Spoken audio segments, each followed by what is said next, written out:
Hi, everybody. The topic for today that I will be discussing, or rather dissecting, is the value of taking medications as directed by your clinical provider and how this is connected or relates to substance abuse or addiction. Seems kind of odd, but I hope you get a lot out of this. For those of you new to the channel, my name is Dr. B. This is Dr. B Addiction Recovery. On this channel, we'll cover all sorts of issues that have to do with substance abuse and hopefully most of it educational. If you do enjoy the content, please don't forget to subscribe, press the like button, and if you're so inclined, we have a multi-level Patreon account for you to help us in our endeavor. So let's get started. The value of taking medications as directed by your provider, and what does this have to do with substance abuse or addiction? Let me go back real quick and take a step back from this and discuss this in general.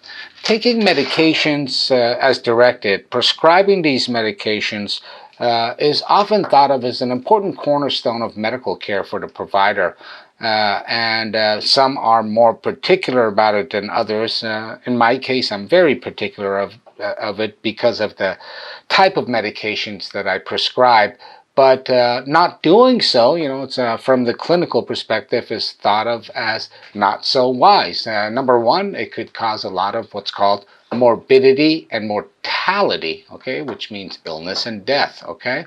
And the way this is done is you may not achieve the therapeutic goal of the intended dosing regimen prescribed for you, and so you won't gain the benefits of why that medication was prescribed. And some examples of this are, I'm going to give you some medication examples. Blood thinners, okay? You take too much of it, that itself can hurt you. You don't take enough of it, the very disease it was prescribed for can hurt you really bad. Diabetes, insulin class of medications, same thing. You take too much of it, and sometimes that dosing may be off and it needs to be adjusted, but if you take too much of it on your own accord, that itself can kill you. If you don't take enough of it, the diabetes in the short term can cause a lot of damage and even kill you, and in the long term, it has profound multisystemic effects. Antibiotics, same thing. You need to take enough to achieve therapeutic goal. You don't take enough, you do a couple of things. Number one, you could build resistance to the antibiotic class in general and hurt yourself later down the line, or the infection that you were taking it for in the first place can hurt you really bad. Cardiac medications for some of their arrhythmias, okay? You take too much, you can go into a fatal arrhythmia and hurt yourself really bad. You take too little, let's say for your AFib, that could cause a major problem that you don't want to have. So in general, taking medications as directed is an important issue, and I think very critical in the practice of medicine. One thing that's interesting that I've noticed, at least with the substance abuse community in general, is that nobody reads the labels, okay, of what's written on there ever, which maybe it's a generational thing, but when I was young, we would never think of taking medications outside of how it was prescribed.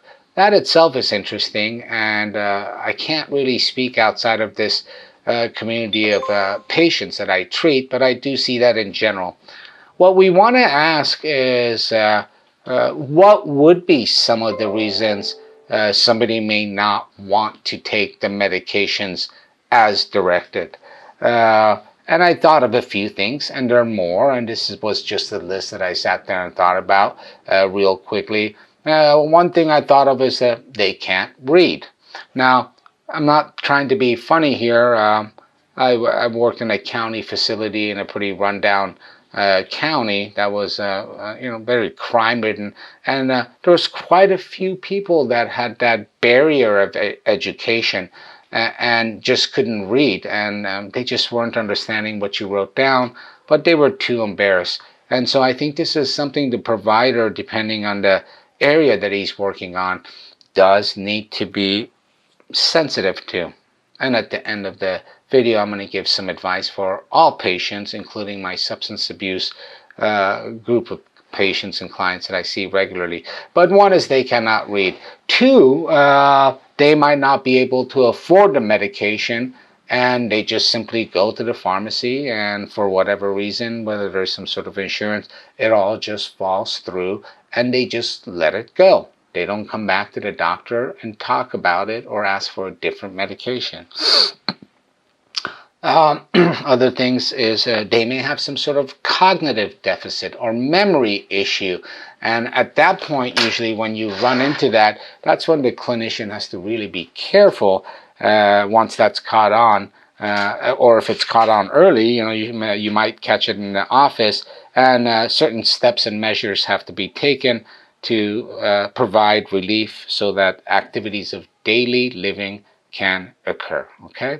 A lot of patients, it seems like nowadays, we don't get much respect out there. They may not trust or believe the clinician. And finally, and this does happen nowadays quite often, but this needs to, and there's one more area that I sort of laid out, and there's more, but these are some off the top of my head. They may think they know better. So that's a little bit different than they may not trust or believe the clinician. Then they may think they know better. They're a little bit different, and sometimes they're the same.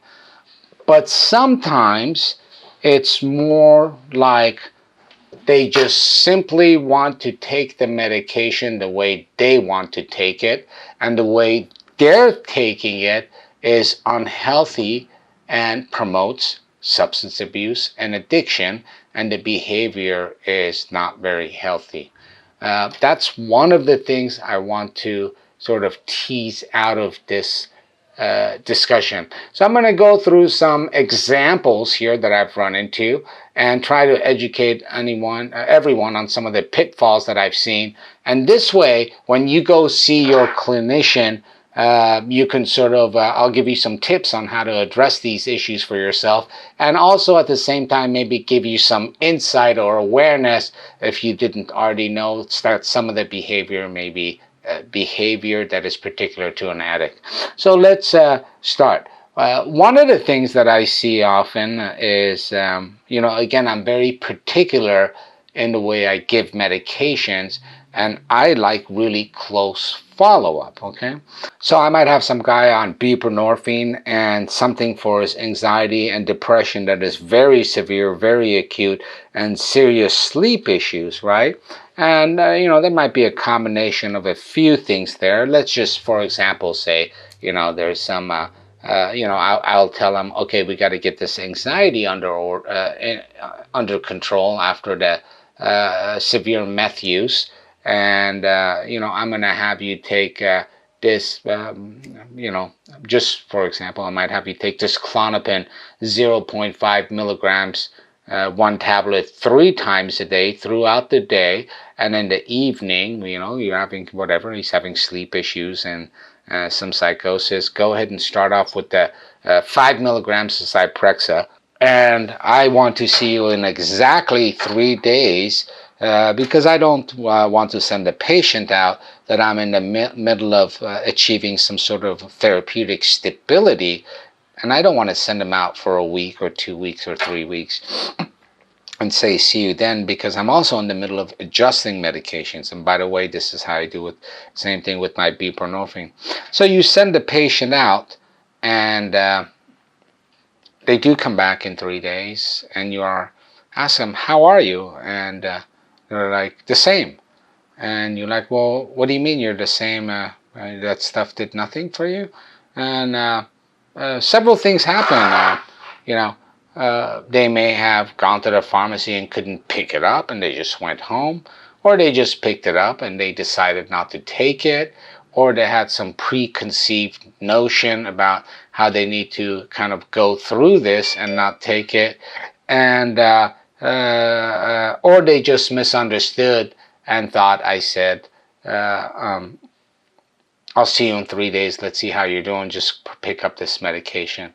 You see a whole host of different reasons for this. And oftentimes it's misunderstanding by the patient.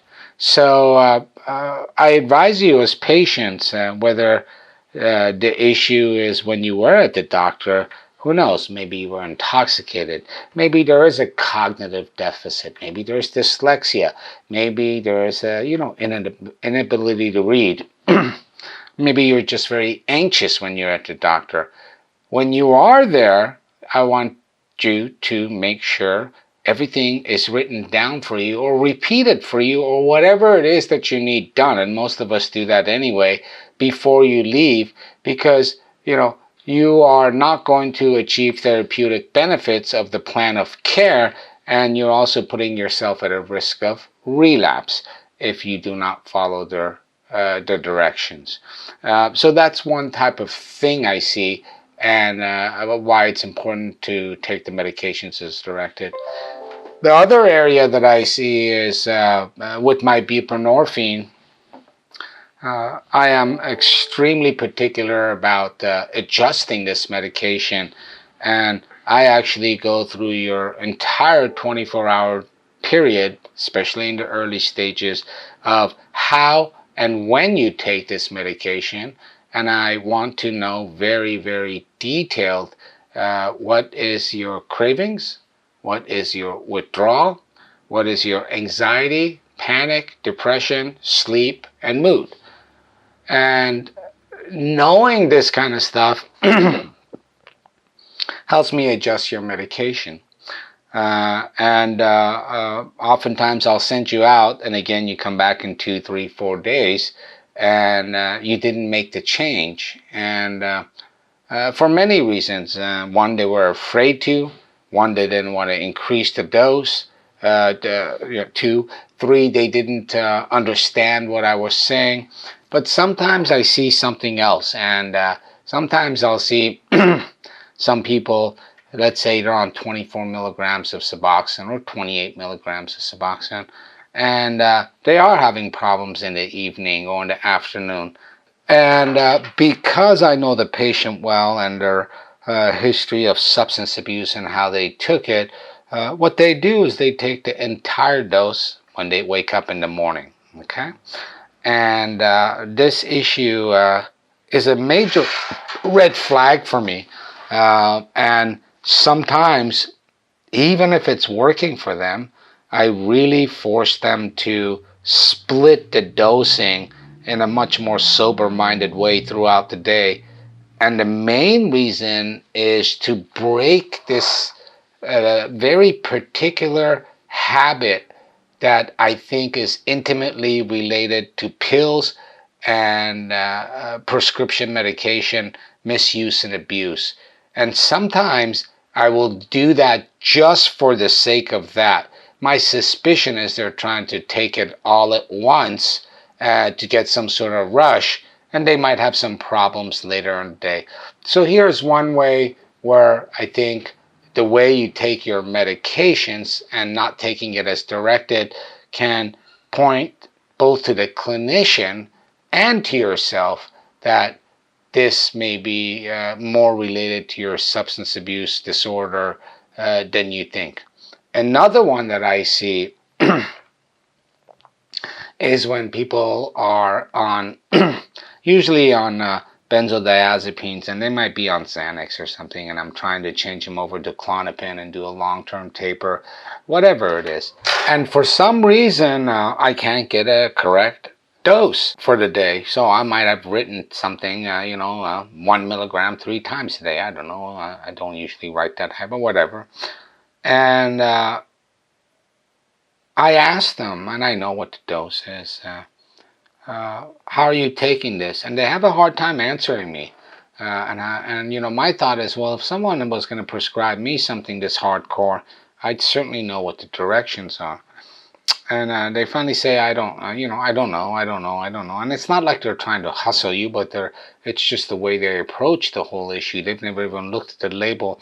And you kind of keep pushing and you get to the nitty gritty of the situation, and you're having a hard time controlling their symptoms. And again, at least for me, how I prescribe the medication, I'm really particular about it throughout the day. I really dissect a person's individual days to see the efficacy of the way I'm prescribing.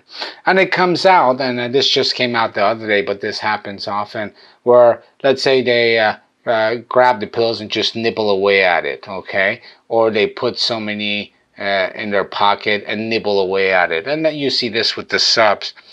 And here's what I have to say about that. There's very few people I see that can pull this off, and it's a good thing, because it truly is. Let me tell you what's happening.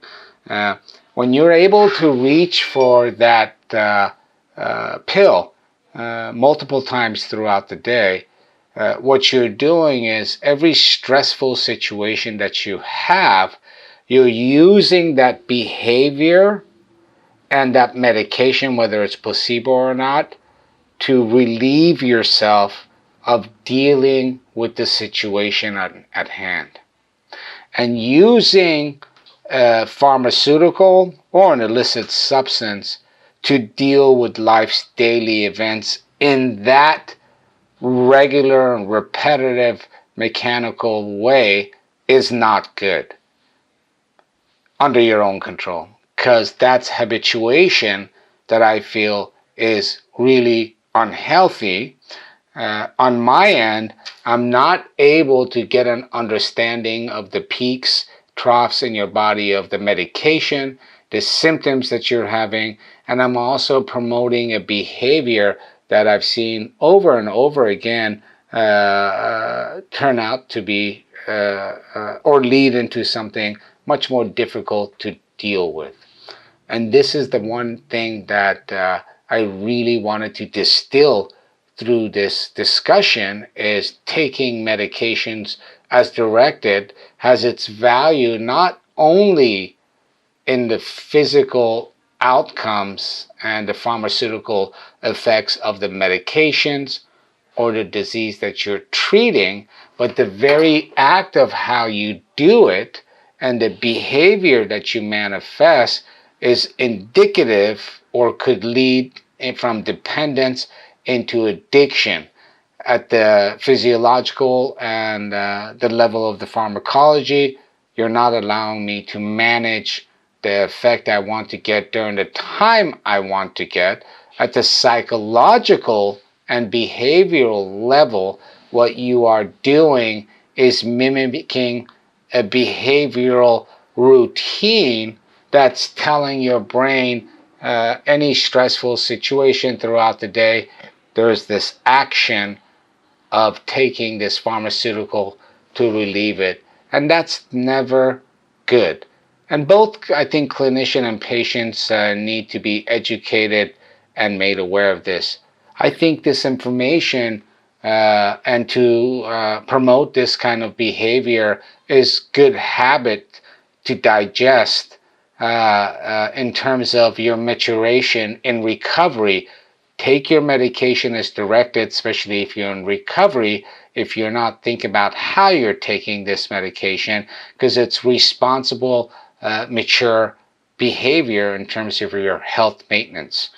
And in general, I think following the directions of your clinicians is a good idea. This does not mean you should not ask questions if you do not agree or you do not understand. And to add to that, you should absolutely ask and re-ask your clinician what it is that he wants to do, because oftentimes, because I am so detailed about how I want patients to take certain medications and I make changes, it won't be on the label because we make some of these changes of how they take them after they have the medication. So if you're not following, ask your doctor to write these down or repeat themselves. I hope this helps out, both in terms of understanding how this topic is related to substance abuse and addiction, both in terms of utilizing this information for good, mature health maintenance and behavior. If you like this video, please click above to my left. There's other videos like it down below. Please go ahead and click subscribe and like if you enjoyed it, and I will see you next time.